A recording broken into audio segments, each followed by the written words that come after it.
This was meant to be his day. Keir Starmer's opportunity to dominate the headlines with his vision for a Labour government.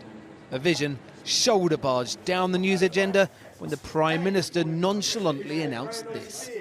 My working assumption is we'll have a general election in the second half of this year, and in the meantime I've got lots that I want to get on with. Just to clarify, you said second half of the year, so you're ruling out a May election? I said, look, my working assumption is that we'll have an election in the second half of this year, because in the meantime I've got lots that I want to get on with.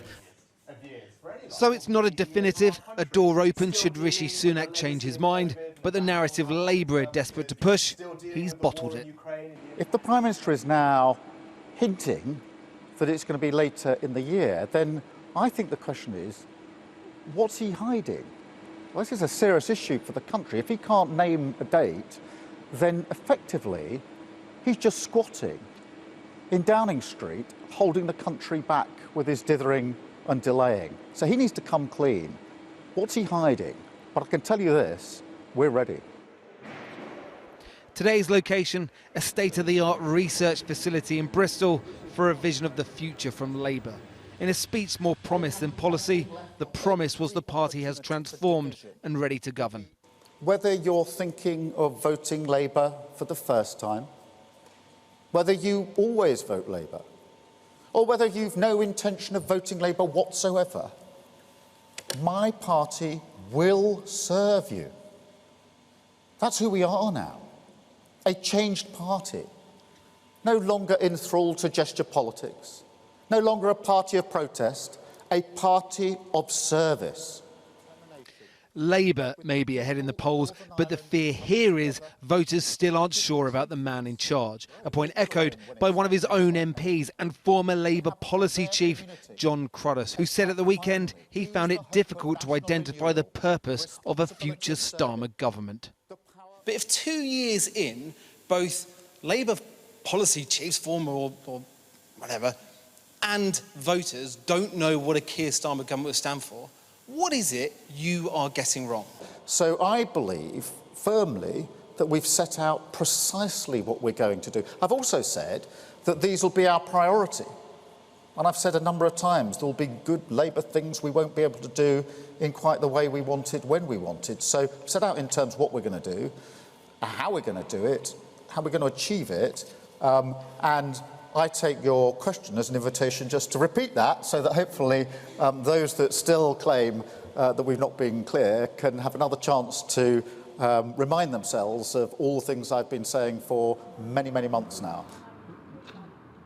Seats like the newly created constituency of Bristol North East will be key to a Labour win. On these streets, among their voters, the reviews are mixed. Well, I'm a Labour Party member, but I'm unsatisfied with him because... Why? Well, if you ask the average Joe on the street, they all... I am. That's exactly what I'm doing now. Yeah, and if you ask them, they say they don't know what he stands for. His policies, his communication is not cutting through. I like him, but he needs to cheer up a bit. Do you know? I do like him. Do you think you know what he stands for? No. Do you get a sense at the moment of what the Labour Party might be like in charge of the country under Keir Starmer? Yeah, I guess so. And I think that I would be sort of more swayed towards the Labour Party now. Were you not beforehand? No, I've always voted conservative, yeah. That's our future, and this year we get it back. Thank you very much. Keir Starmer promised to fight the Tories with what he called Project Hope. He was hoping for an election sooner rather than later. Despite what the Prime Minister hinted at today, he could still get it. Well, Paul is in Bristol for us tonight. So, Paul, how likely is it that we're going to have an autumn election? Is it absolutely nailed on, Paul? Well, not nailed on, but it's definitely looking more likely, but that all-important wiggle room remains. Now, the belief among his key advisers was always that a later election would be better. And talking to backbenchers today, some backbenchers who always haven't been the biggest fans of Rishi Sunak, they say, yeah, they think this is a smart move. It will give more time for tax cuts to kick in, maybe the economy turns around a little bit, get to change the narrative. It has to change it considerably considering how far behind Conservatives are in the polls. They point out one sticking point though, and that is the Rwanda bill and the Prime Minister's illegal immigration bill. He's had trouble so far getting it through Parliament. If that trouble remains, if he can't get it through Parliament, that's where that wiggle room comes in, and possibly a May election. More importantly for the Prime Minister though, for the last couple of months, whenever he stands in front of a microphone, the first thing he's asked is, when are you going to call an election? For the last few weeks, Labour have been pumping out this line. The worst kept secret in Westminster was that it was going to be May. If he didn't call it in May, then he's bottled it. Now he gets to say, I bottled nothing, I call the shots. Paul, thanks very much. Well, earlier I spoke to Peter Kyle, the Shadow Science and Technology Secretary, and started by asking him whether Rishi Sunak had spiked Labour's guns by ruling out a spring election. It's not my guns I'm worried about, it's actually the country and what's in the best interests of the country. He certainly hasn't put country first, he's put party first, and that's the fact of why we have a squatter in Downing Street right now. But we are putting a programme of government together. Well, you've got plenty of time for people to work out what Keir Starmer stands for. Some of your own colleagues are not entirely sure. I mean, one of them, John Cruddas, says that he's an elusive leader, difficult to find. He's detached from his own party. Do you know what he stands for?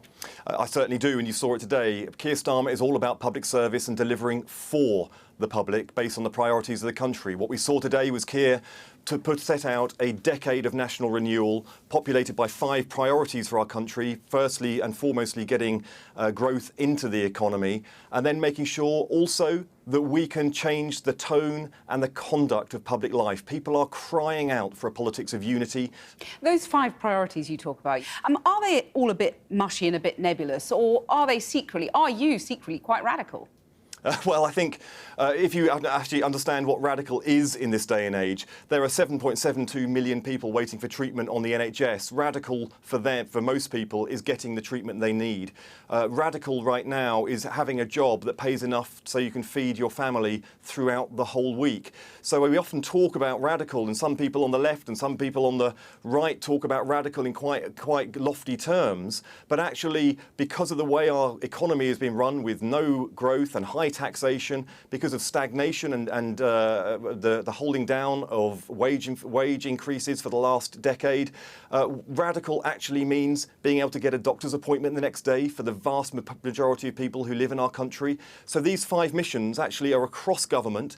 I mean, I've been poring over those missions today, and there's a lot of words. You know, there's a lot there in terms of wordage, but it's not very crunchy, is it? And I wonder whether some of it will be distilled into a pledge card like Tony Blair had.